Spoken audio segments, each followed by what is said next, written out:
Hi, everybody. Thank you all so much for being here. Hello, hello, hello. Alrighty, so this is going to be a very, very interesting evening, and I'm very excited. We are in the middle of National Homeless Awareness Week, and Ripple Effect Artists is now embarking on our 15th season. So, which is just oh so exciting. So for any of you who might be new to us, every season we take on a particular topic and we put on productions that raise awareness and funds for that topic. So this year we're going to be kicking off with this fantastic event. Later on in the spring and in the summer, we're going to be putting on 2 shows in Rep, one called The Bench and the other called Radiant Vermin. And we're going to be hosting a series of panel conversations with 2 phenomenal organizations. What I want to say real quick, just to add on to what you all just watched and observed, I just read recently that 1 out of 83 New Yorkers is considered to be someone who is homeless. So that is about 100,000. It's over 500,000 across the country. So we as a company really chose to all come together and ensure that we use the power of the arts to foster these conversations. For myself as a New Yorker, I'm somebody who's been a proud New Yorker for close to 20 years. And some of you even longer, I know. Maybe how many? 55 years. So we have seen an incredible rise in homelessness recently in our incredible city. And I think all of us are interested in how can we be more educated? How can we be more aware? How can we respond differently than just turning the other cheek, as this wonderful speaker just said? I want to acknowledge a few people who are here. So some of our fantastic board members are here. So Cindy Obenchin is here. Jessica Jennings, co-founders, are here. The wonderful Maxine Blake is here. And then we have a couple of people watching. So to Valentine and to Darcy, thank you for your support and your ongoing work. We love you. So about the organizations, Habitat for Humanity is one of the organizations we're going to be partnering with. They have been helping many people to have affordable housing for a very, very long time. And then we have somebody who is actually from the other organization we're partnering with, which is the Bowery Mission. So Brian is here, Brian Orion. He is the head of marketing and communications. They are hosting an entire volunteer activity next Thursday, which of course is Thanksgiving, and they do extraordinary work. They've been helping people rebuild lives since 1879, when immigrants were coming here working in tenement homes. They've been doing astounding work. So I'm so happy that we get to actually partner with you this year. Real quick, just a couple of announcements. I'm going to be stationed at the back at the end of the show. There's a QR code you can scan if you want to learn more about Ripple Effect Artists. We also have our campaign letters. Join us in any way possible, and I can answer any questions that you all might have. Co-founder Jessica is here. She has a whole project dedicated to the hanging of scarves, which she can talk to you more about, but it's how we can actually create a ripple effect in real time with people who might be suffering from homelessness. So finally, you guys ready for the main act tonight? Very excited? Yeah? Oh, come on, guys, it's Friday. Come on. Thank you. So I'm so excited to introduce the phenomenal Linda Marcus Smith. She has been a comic for a decade. She has traveled and done her shows across the country. Not only is she going to be making us laugh tonight, but she's really going to be telling her story. We're very honored to have her. So with no further ado, let's welcome to the stage the wonderful Linda Marcus Smith. Thank you. Thank you. Hi, everybody. Homelessness is no joke. That's right, no joke at all. My dad, Erwin Marcus, came to Portland, Oregon through Ellis Island, and he was an advocate for the homeless in Portland, Oregon, his whole life. He would go down to City Hall, and he would fight for the homeless. And I think they'd rather have chased him out of town than the homeless. That's right. So, homelessness is no joke, but I will tell you that tragedy plus time is funny, right? So I got some tragedy to tell you and some funny. Are you ready to go for a ride? Okay. Well, welcome to the stage, my co-writer, William Shakespeare. Yeah. So you're probably wondering right now. She's in a gown. She has hair that looks like a wig. It's not. Pull it, Helene. Pull it, pull it, pull it. It's real. It's really glued in well. No, it's real. Yeah. So you're probably looking at me and going, she couldn't have been homeless. She looks too hot. I get that all the time. She looks way too much like Marilyn Monroe at either stage, young or old. I know, I get it. But I was homeless. It was just for under a year, but it felt like Methuselah's life. It felt like forever being homeless. So you might ask yourself, how? How did you become homeless? First of all, I don't believe you ever were, because you look too gorgeous right now. And second of all, how? Put a label on it. How did you become homeless? And I know that I was homeless. I can guarantee you I was, and I'm going to tell you exactly how that happened and how to get out of it and how to stay out of it. But the thing is that I lost my train of thought. It happens. I became homeless. You can't just look at a person and say, how did you become homeless? You need a cigarette? Why don't you get a job? Those are pacifiers we're trying to stick in the mouths of homeless people. I know that firsthand. It didn't work. I was out on the streets of San Francisco in the cold of the winter. I know, really suffering. But I was out there in the cold, and I was trying to have hot food, a shower, all of the elements that you usually have at home. And people would say those things to me, and they didn't help me get back on track. So you're probably wondering, how did I get into it? What was it like? And how did I get out of it? So let me get into that. My parents, it never is one thing. You can't ask a homeless person, why are you out here? Because it's never one thing. It's going to be a litany, and they might not even be aware. It might be buried. And they're just trying to cope, and they gave up coping. In my case, here's the story. And you got to hear their stories, because after you do, you're going to get it. So my parents came over here after Hitler, which I now have to call the downsizing program. I'm not allowed to say Holocaust, I get it. They came over through Ellis Island, and I'm going to use a stand here so I'm more free. So they came here. Maybe I will. Okay. And they came with a lot of baggage, and I don't mean roll-on. They came with so much trauma that they had been through in the war. Ready to hear real? Yeah. Okay. Well, my father had 13 relatives before Hitler. He was, I don't know, the story changes. Let's say he was 5 at the beginning of the war. At the end of the war, there was only him left. Trauma. My mother was raped. Yeah, I use the R word because it's real. It happened. She went down to the SS in Frankfurt, Germany, and she asked them, my half-Jewish, half-Christian parents, will they have to go to the camps? And the SS said, no, not if you come in here every week on, I think it was Tuesday, and let all of us SS have our way with you. So here's my dad in the camps. He had met my mom, and he's in the camps, and he's being forced to do all kinds of illegal things to survive.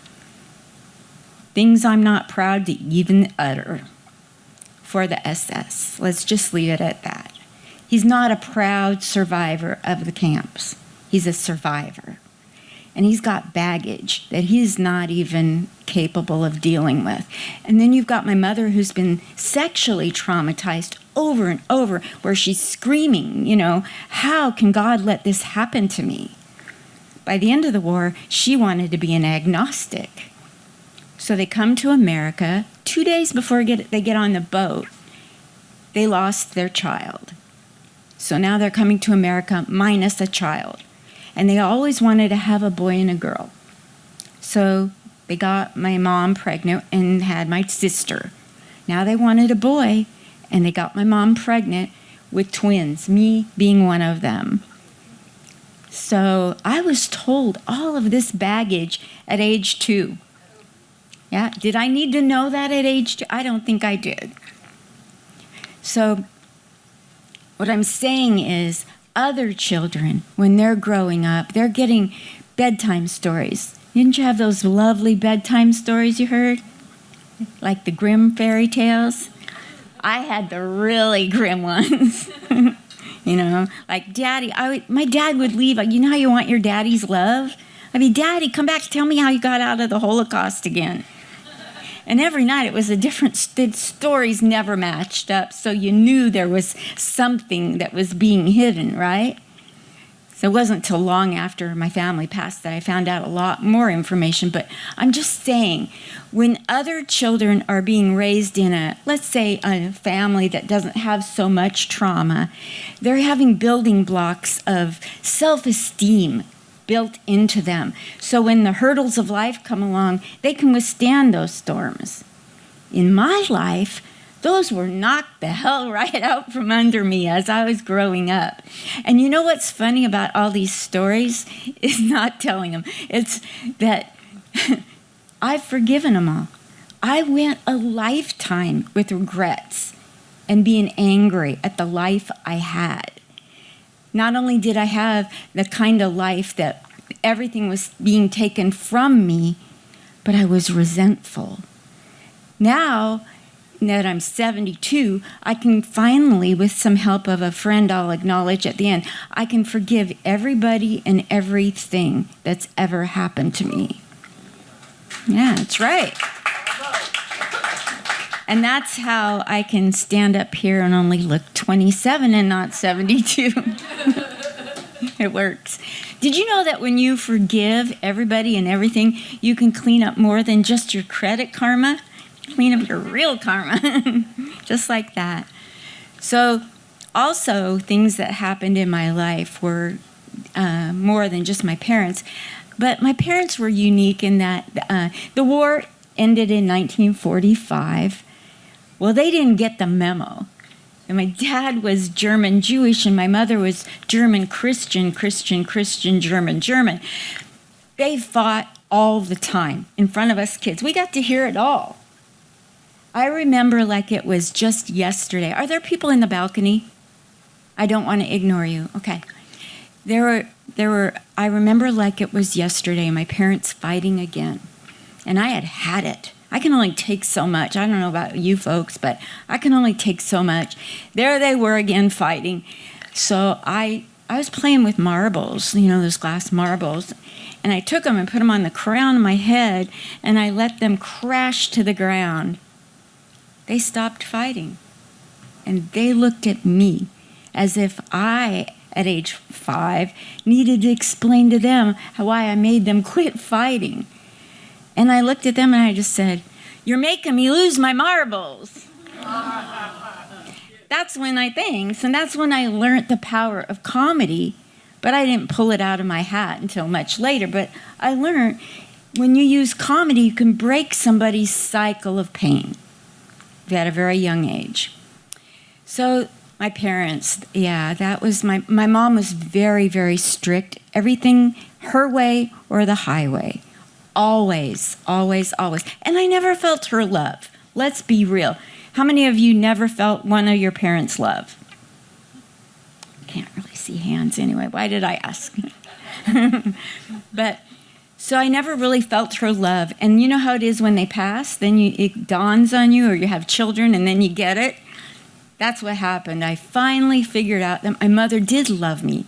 Because one time she went through phases where she was trying to overcompensate for what she couldn't show, and she decided to cook Chinese food. That was this phase. One time she made bedspreads for all of us, dresses. Now she's into Chinese cooking. So the kitchen had to be Mandarin orange. And now I look back and go, that was my mom saying she loved me. Yeah. I remember them fighting, and it went clear out into the street for the neighbors to hear.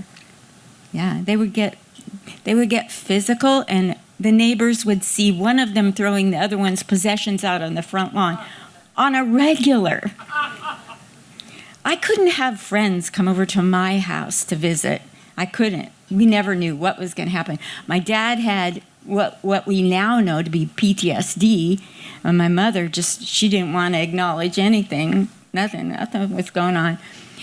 Do you all know the Lady Bionic Woman? Lindsay Wagner? She went to my school. She was friends with my sister. She came over to our house one time. That was it. I think she said, now I want to be bionic. Protect myself. I do have siblings. Thank you for asking. I have an older sister and a twin brother, as I mentioned. My older sister decided that her way of coping with all of this trauma in our family was to be perfect.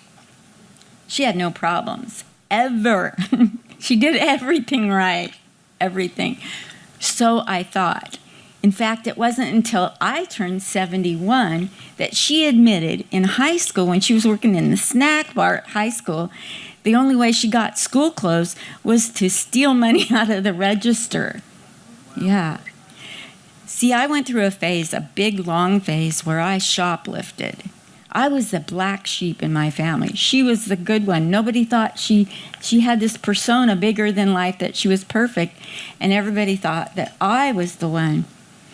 Well, let's go into my brother, my twin brother. He's funnier than me, and I can't get him to go on stage, but he'll send me jokes. He's so passive. He's in Portland, passive-aggressive. He sends me jokes all the time, and my favorite joke that he sent me, he said, you look when you're a twin, even if it's a girl-boy, people always ask, are you identical? I've got my response, but let's go into his. He says that he looks just like me when he's in drag. To which I say, you better be nice to me. I was born 30 minutes before you.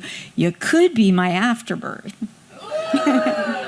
That's how we get even as twins. Rivalry. Yeah.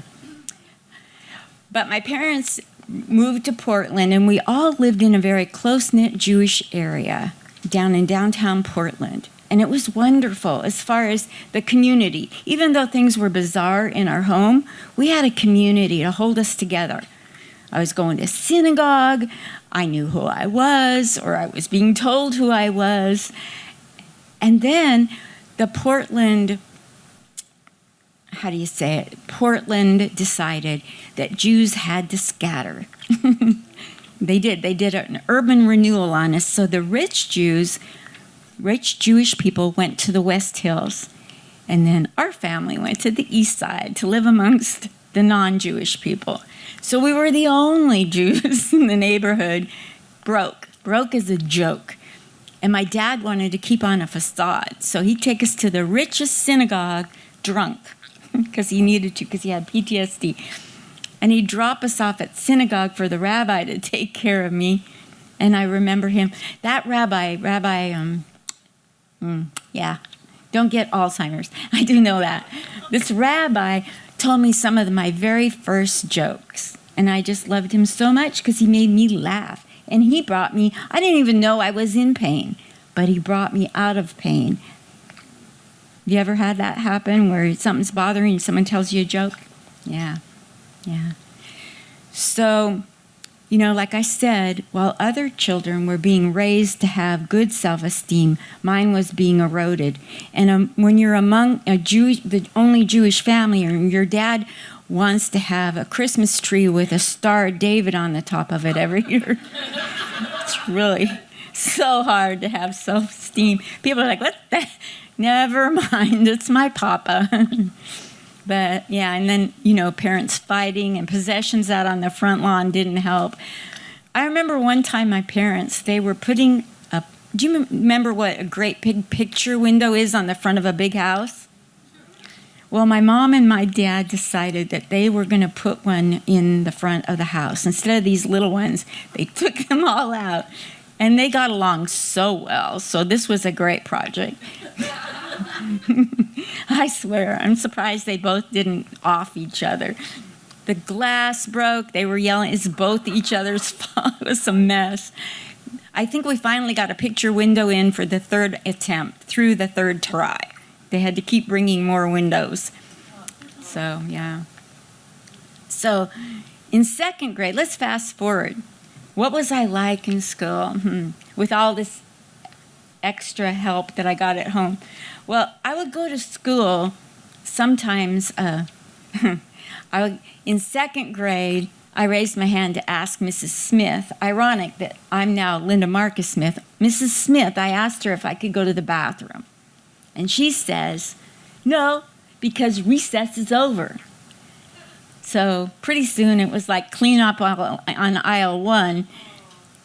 And I was so embarrassed because everybody in second grade knew that I was the little girl that couldn't make it to the bathroom. And a lot of people didn't talk to me for a long time, like years after that, except one person who's still my friend in Portland, Marla. She still talks to me. She took me under her wing, and she made sure that she was my friend. And that was like the only time that I remember anybody really having my back.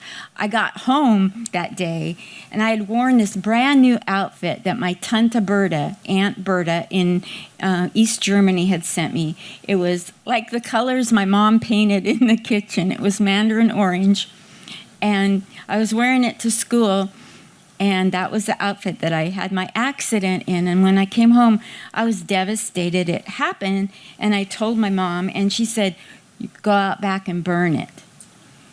And that just killed me, that dress that I got from Tante Berta in East Germany had to be burnt. I felt like I needed to be hugged, first of all. Screw the dress. Possessions, that taught me possessions didn't mean anything. So that was a building block towards my homelessness. Okay, so I hope you're starting to see why I'm dredging you through my life. So another thing that led me into feeling like things didn't matter was my dad. He went through the camps and he survived with getting a lot of skills that you learn in the camps. He learned to lie, cheat, and steal. He did. That's how he survived. And I'm not proud of it. I'm not bragging about it, but it's a real fact that you had to do certain things to survive. And I wanted my dad's love. I wanted my daddy's love. So I started lying, cheating, and stealing. I did. And my dad became an excessive drinker and gambler. This is what happens when you have trauma. That's why we can't blame homeless people for the outcome, because it's those things that cause the outcome. So my dad started gambling and lying. So I remember him being on 2 phones, gambling with 2 different kind of sporting events at the same time. Football, he didn't care what it was. He was gambling. And I would go to school, pick up my notebook and go to school, pick up my notebook off the sofa. And if I came home from school and the sofa was still there, he did good gambling that day. But if the furniture in the entire house was gone, he lost money. And that happened a lot. And that's another reason why possessions started to not mean much to me. Another thing about gamblers is they will tend to be liars. And he said that my mom would always say, how did you do today, Marcus? She called him Marcus. And he would say, I broke even. He always broke even. The furniture is gone. How could he have broke even? So I'm still bad at math because of that. That's my excuse. So I had grandparents one set didn't make it through the camps, but my mom's parents did. So I had a domineering grandmother, a domineering mom, domineering sister, and all the men were like quiet as a church mouse. My grandpa never spoke a word. He had to bury deceased Jewish bodies throughout the war. So he didn't talk. So he would maybe utter a bad word if he couldn't finish the New York Times crossword puzzle that he did in pen. That used to bother him. He wasn't going to do it in pencil. So my grandma was horrible to my grandfather. He couldn't do anything right. Nothing. Every single thing, all she did was yell and scream and complain to my grandpa. So I remember my grandpa got older and started losing his memory, and he wound up in a hospital. And my grandma sent me to go visit him one day. So I walked in at age, I believe it was right before, it was like 1972. So I would have been 21. I walked into the hospital and I walked into his room. He was deceased. And the hospital didn't know it. And when I walked in, he was stone frozen in the position of taking his last breath. That was the day I decided I was going in the Army. I was going to find, not necessarily the Army, but I was going to find a way to get away from the domineering women in my life. Somehow, some way, I was going to find out what the world was like. The world had to be bigger than Portland, Oregon. It had to be. And I had to make better decisions than what I had examples of. So instead of getting bossed by women, I decided to join the military and get bossed by men. I tell people when I'm doing stand-up, have you ever been to a post office? Does anybody remember a post office? Yeah. Well, one day in 1973, I went to the post office, and there was a man staring at me, and he said he wanted me. I'm a baby boomer. We did not get taught to say no to men. So I was like, yeah, I'll go wherever you want, Uncle Sam. So where do you think a young half-Jewish maiden should go in the military? Any guesses? Nursing. That's a good one. What? Any other guesses? They sent me to Germany. Yeah, you might have known. It's going to be a callback. They put me on a post, one woman with 2,000 men. In stand-up, they don't let me say the real truth. They make me, say it in a funny way. But you remember Rosie the Riveter? Yeah. Well, I didn't do what she did, but I did have to remain Rosie while they were trying to rivet me. It's true. It was before Gloria Allred. It was before the Me Too movement. And it was true. And sometimes when I talk to new gals that are still in, it's still going on. So when you hear about homeless people being veterans, being homeless, there's trauma that comes out of the military, just so you know. Yeah. So I had a lot of great building blocks in my life, and now here I am in the military, serving my country, in the country where they annihilated my people, right?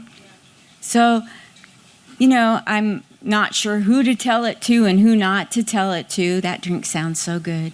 That ice. I like that drink. Oh, yeah. So anyway, I'm there in Germany, and I can understand German.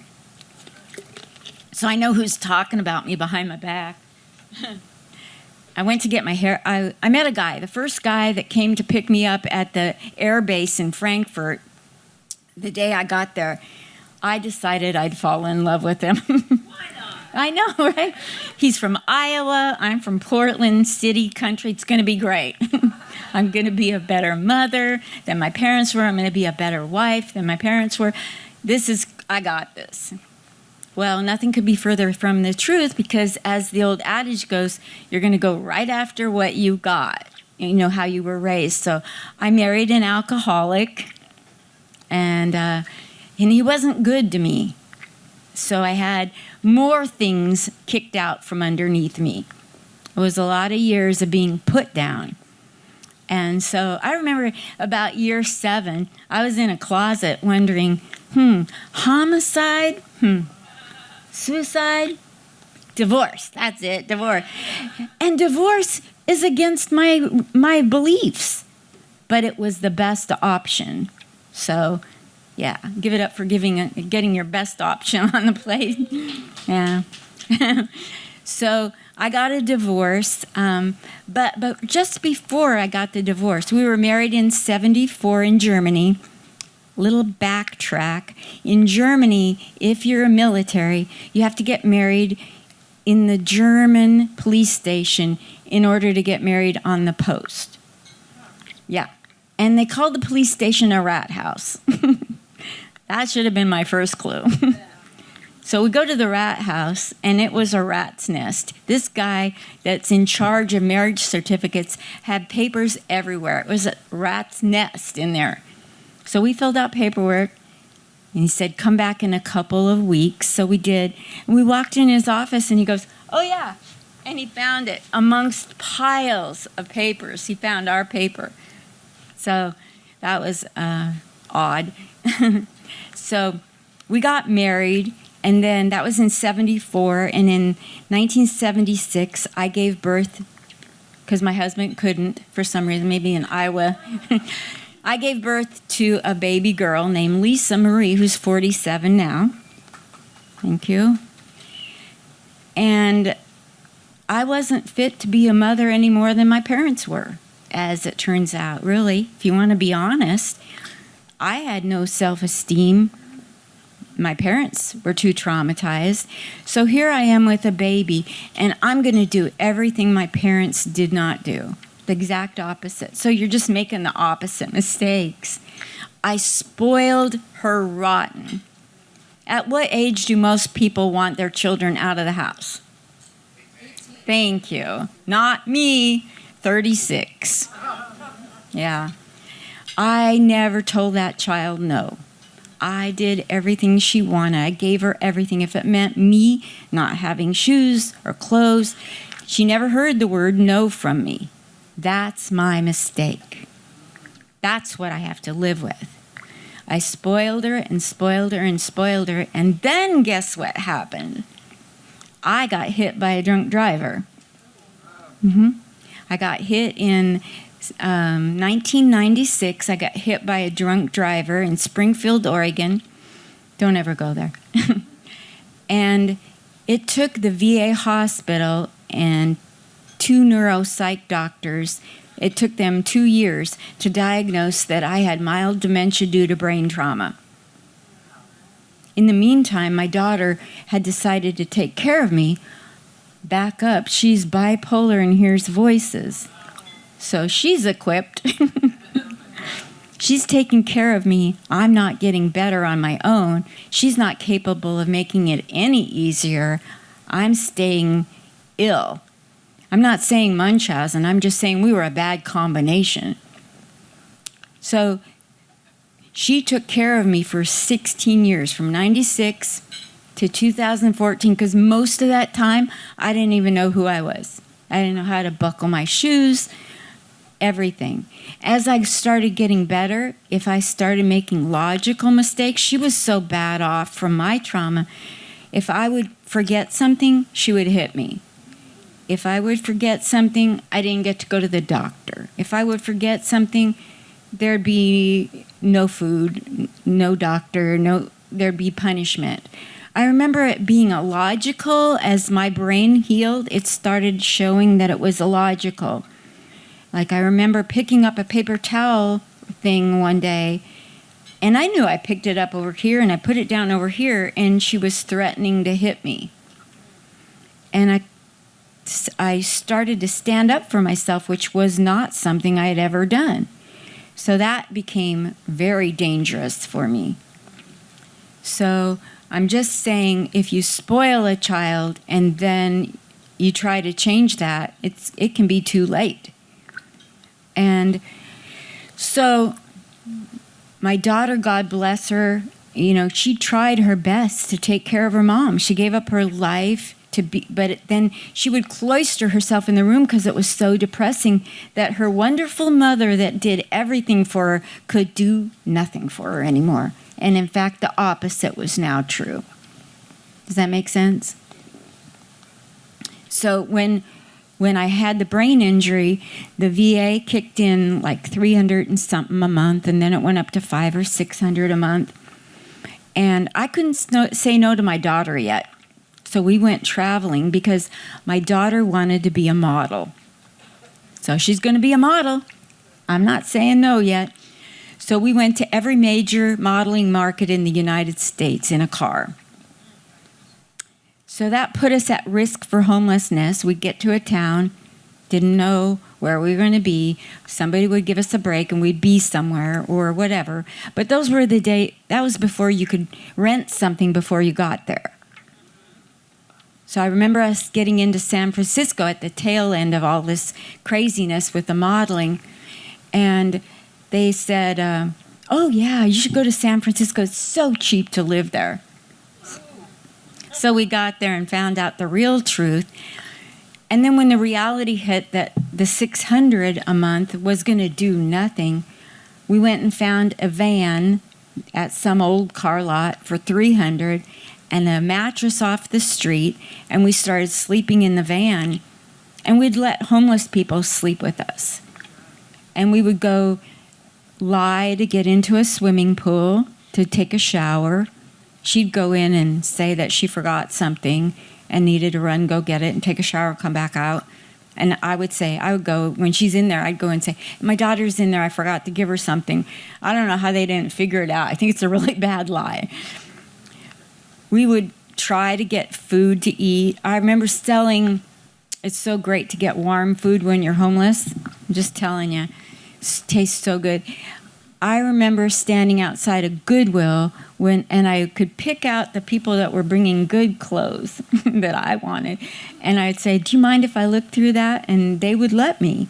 And I got clothes that way. Of course, I really didn't have a way to wash them, so I was getting clothes that way.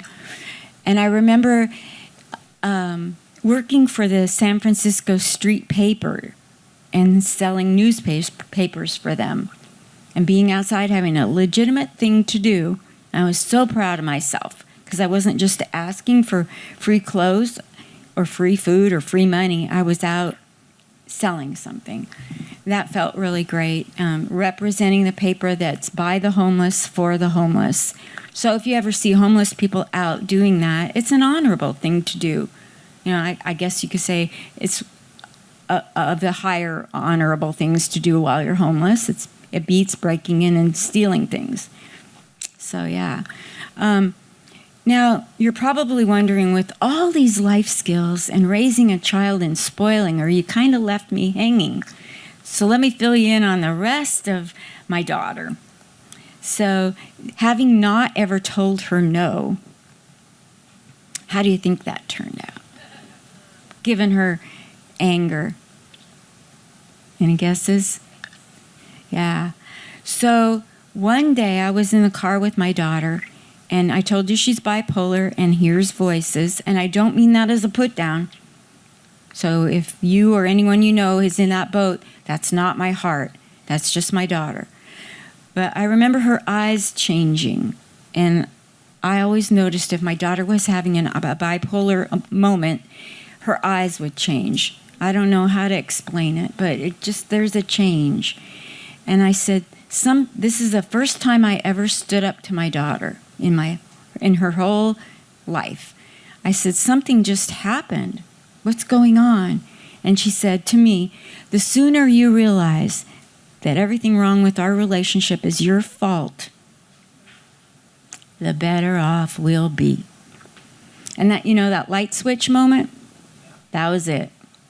So I said, I think I'll let you drop me off and not take me to my house and come in, because I was scared of her in that moment. I got out of the car, and she sped off like a light.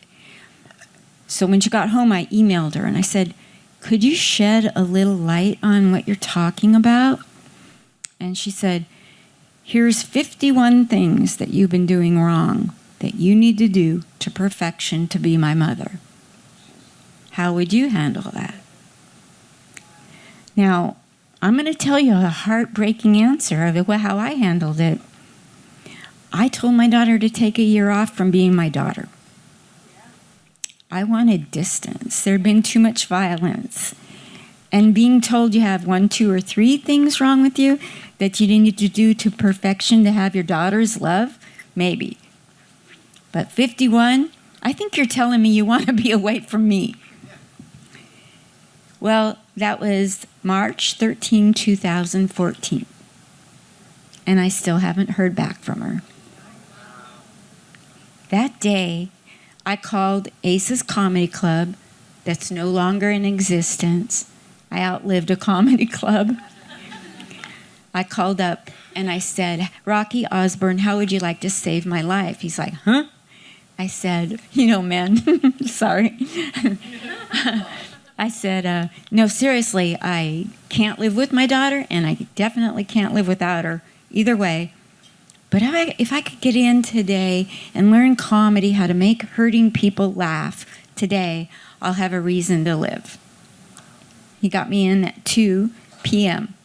And at 6, I was on stage. Yeah.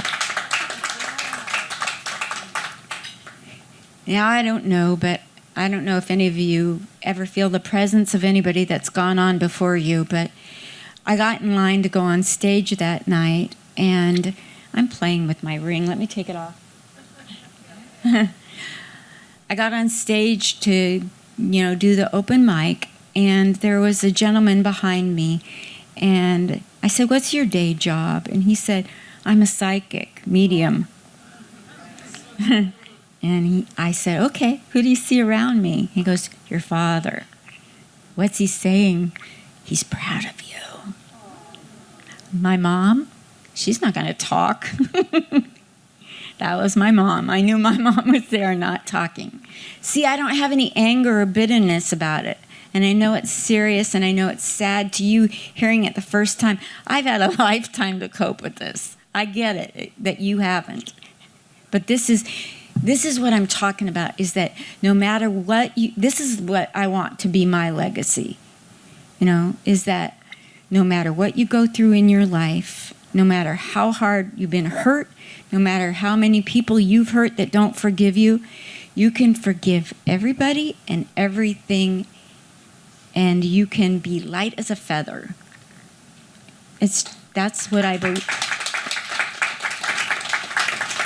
You have to really work it. If I was still holding on to baggage, I'd probably still be houseless on the street. And just by the grace of God, and I have no idea how much time I have left, folks. Jesse or Ben? What? Okay. Huh? Thank you so much. Give it up for Ben and Jesse. And the Bowery Mission. Yeah. The lady that did the intro, a big speech on homelessness, I was like, my job is done. I don't have to talk. But yeah, I have gone through, okay, here's the thing. If you get damaged as a kid, you get hurt. I've been sexually abused. My parents went into drinking and having wild sex parties. I've been sexually abused by so many people. And I've forgiven it all. I had a babysitter's husband. I had the guy down the street. I had, you name it. And my grandfather tried. You have to forgive everything. You can't hold on to one thing that bothers you. And here's the deal. You go through something right now, you got all this baggage you already forgave. Then along comes something brand new. You got to forgive that, because in a minute, something else could come. So you're going to always be in a continual motion of forgiving everything. It's a practice. It's not a religion to me. It's my life. It's how I live. So I was in the military, and I was sexually traumatized by a lot. All day long. I was in the Women's Army Corps. Here's the joke I say on stand-up. I was in the Women's Army Corps. I was a whack. Women's Army Corps. It was more like all day long they wanted to whack at me. There's Johnny. So I hope when I'm out there doing comedy that one day somebody that treated me poorly will be in the audience when I'm doing comedy for the military. I do comedy for the military. It's my passion now.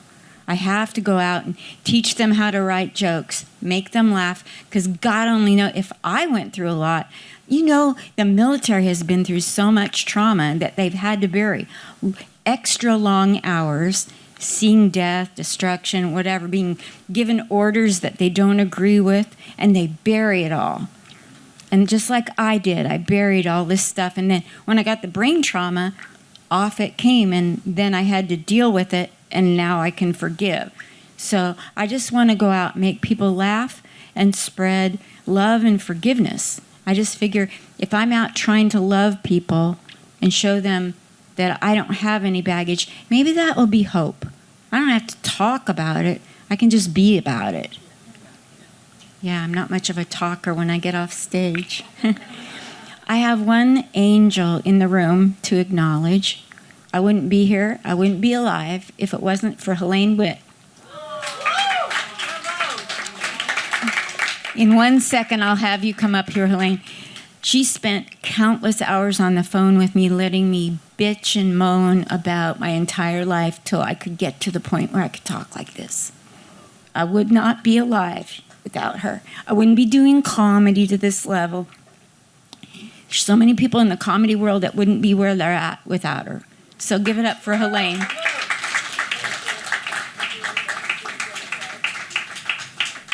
You guys, I think that's enough out of me, and you can feel free to ask me a question now or afterwards. I'll be out there to say hi. Do you have anything you want to ask before I never meant in anything I said to put down any group of people or anything. So I hope you know my heart.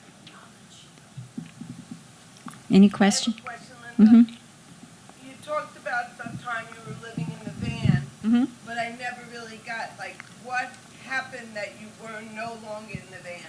Oh, I never did cover getting out of homelessness. So when you're a military veteran and you're getting a pension and you don't think you're getting enough money to live on, and your congressman tells you to go to Mexico to live, and you go to Mexico to live, and then you send a postcard with a stamp that says Puerto Vallarta, guess what they do with your pension? They shut it down. So then I had to fly back to Oregon to get it restarted, and that was my wake-up call. All this garbage I'm doing, thank you, Elaine, all this garbage I'm doing is like, I have to do something. So I was just like beside myself, and I walked into a Goodwill store, and there it was, a vacuum, well, it was a carpet cleaner. And it was $12, and there's no tax, so that was great. No tax in Oregon. So I bought this carpet cleaner. I had my daughter come back to Portland, and we started carpet cleaning. Had an income. And we called it 1 hour carpet cleaning, and my first set of gigs was all the Denny's in Portland. First carpet took 72 hours. So we couldn't really be legit if we called ourselves 1 hour carpet clean. So then I went into telemarketing and made a boatload of money. Just being at home, putting out ads on Craigslist, and the phone's ringing off the hook. So from there, they did increase my veterans benefit, and now I get Social Security, and I use every penny to travel around and do comedy for people and the military. Military is my thing. You guys, any other questions? I got the light, but I'll take one more. Right here. Yes? From what you said, you have forgiven your daughter. I have. You have absolutely. It's so hard. I'm sure it's so hard. Daily. Have you looked for her? Yes. And I now have a missing persons report in case she walks in somewhere. I can't seem to find her. I hope she's alive. Okay. Yeah, yeah. Feel free. Anybody's got any tips, or if you know an FBI, a private investigator that'll do it for free, let me know. I'd love to find my daughter. I have another question. Yes. Did you go into any kind of counseling or what kind of program to, I understand Elaine, I love Elaine, she's incredible, Yeah. but what was it? Because telling people what they have to do doesn't work. So what was it that had you Two things. transform your thinking? Roz Harris. Give it up for Roz Harris. You might know her from Broadway. She was in Fiddler on the Roof, the original, right? Movie, yes, The movie. In the film. Yeah, Zeitel. I was the eldest daughter, now I'm the oldest daughter. Yeah. Oh my gosh. So I did. What was the question again? I said, what single was there therapy or what kind of program had you transform your thinking about yourself? Two things. Dialectical behavioral therapy at the VA hospital saved me because I always thought I was a victim of my emotions. I didn't know I could control them. They're like TV knobs. Who'd have thought? I was always, my emotions would come in waves and I'd just write it out. Well, and the other thing was a program called Landmark that Helene put me through and guided me through and spent hours listening to my story until I couldn't talk about it anymore. I didn't need to. So, yeah. Thank you, guys. I'm Linda Marcus Smith.